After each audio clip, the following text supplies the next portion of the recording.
आपल्यासोबत भाजपचे नेते चित्राताई वाघ आहेत। चित्राताई, आपल्या इथे जरा भाजपमध्ये पक्षप्रवेश होत आहेत आणि अजून एक दावा केलेला आहे की अजून एक राष्ट्रवादीचा मोठा नेता हा भाजपमध्ये येणार आहे। कोण आहे तो नेता? नाही, मला माहिती नाही कोण नेता येणार आहे, परंतु आपण पाहताय की विकासाच्या वाटेवर जाणारा असा भारतीय जनता पार्टी हा पक्ष आहे। सर्व समाज घटकांना एकत्र घेऊन जाणारा असा भारतीय जनता पार्टीचा पक्ष आहे आणि त्याच माध्यमातून आमचं अतिशय देदीप्यमान असं नेतृत्व देवेंद्रजी फडणवीस यांच्या नेतृत्वामध्ये महाराष्ट्र प्रगतीपथावरती चाललेलं आहे आणि त्यामुळेच डेव्हलपमेंटच्या दृष्टीने बरेच लोक येत असतात। आपण पाहिलं रोजच प्रवेश जे आहेत ते पक्षामध्ये त्या ठिकाणी चालू आहेत आणि खूप मोठी रांग आहे।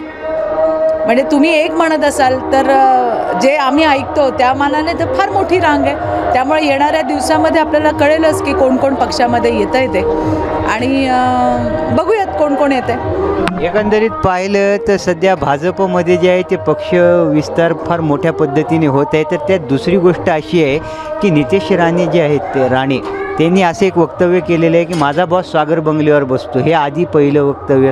त्याच्यानंतर काल अकोल्यामध्ये ते असं म्हणालेले आहेत की पोलीस माझं काही वाकडं करू शकत नाही। व्हिडिओ काढले तरी ते व्हिडिओ त्यांच्या बायकोला ते दाखवते। हे विरोधकांकडून मगरुरीपणा म्हणून याच्यावर टीका होते। नाही, मला नितेशजी काय बोलले मला कल्पना नाही आहे, कारण आम्ही तर 2 दिवस अधिवेशनात होतो आणि तिथून मी आज इथे आलेली आहे। परंतु ते काय बोललेत हे मला माहीत नाही। त्याच्या आधीचा प्रश्न तुम्ही काय विचारलात मला? त्याच्या आधी पण त्यांनी असंच एक वक्तव्य केलं होतं, माझा बॉस सागर बंगल्यावर। नाही, आमच्या सगळ्यांचेच बॉस आहेत ते त्या ठिकाणी सागर बंगल्यावरती आहेत। आमचे नेते आहेत देवेंद्रजी, त्यांच्या देवेंद्रजींच्या नेतृत्वात आम्ही सगळ्यांनी भारतीय जनता पार्टीमध्ये प्रवेश केलेला आहे।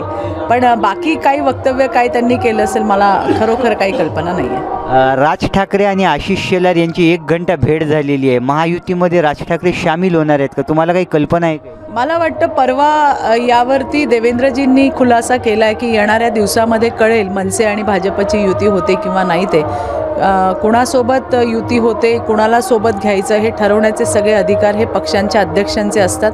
बावनकुळेजी असतील, आशिषजी असतील, आमचे नेते देवेंद्रजी असतील, यांच्या माध्यमातून ते ठरत असतं की कुणासोबत जायचं आणि काय जायचं आणि येणाऱ्या दिवसात होईल ती सुद्धा गोष्ट जी आहे ती समोर येईल। विरोधकांकडून असं सांगण्यात येत आहे की 400 पार यावेळेला काही होणार नाही आहे। कसं आहे की मोदीजींच्या विरोधामध्ये जे जे काही करता आलं ते करतायत। विरोधकांनी मोदींवरती टीका करण्याच्या ऐवजी, भारतीय जनता पार्टीवरती टीका करण्याच्या ऐवजी आपल्या इंडीचे कसे तुकडे तुकडे पडतायत तिकडे लक्ष देणं अधिक गरजेचं आहे। मोदीजींच्या विरोधात कितीही प्रचार केला, अपप्रचार केला तरीसुद्धा मोदीजी लोकांच्या घराघरामध्ये बसलेले आहेत, लोकांच्या मनामनामध्ये बसलेले आहेत आणि कालच झालेल्या अधिवेशनामध्ये भारतीय जनता पार्टीच्या हजारो कार्यकर्ते देशभरातून त्या ठिकाणी आले होते आणि सगळ्यांनी जो प्रण केला आहे की अब की बार 400 के पार और फिर से एक बार मोदी सरकार, याच्यासाठी मी आणि माझ्यासारखे हजारो कार्यकर्ते झटून त्या ठिकाणी काम करू।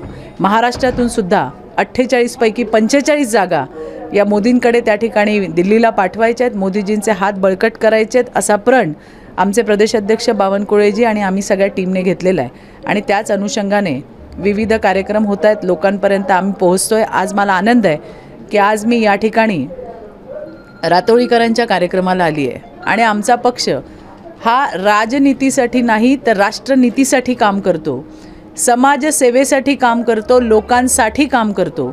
आज रातोळीकरांनी जवळपास 2000 गोरगरीब मुलींसाठी सुकन्या समृद्धी योजनेचं अकाउंट काढून त्याचं वाटप त्या ठिकाणी होणार आहे आणि अतिशय सुंदर अशा कार्यक्रमाला मी त्या ठिकाणी आलेली आहे।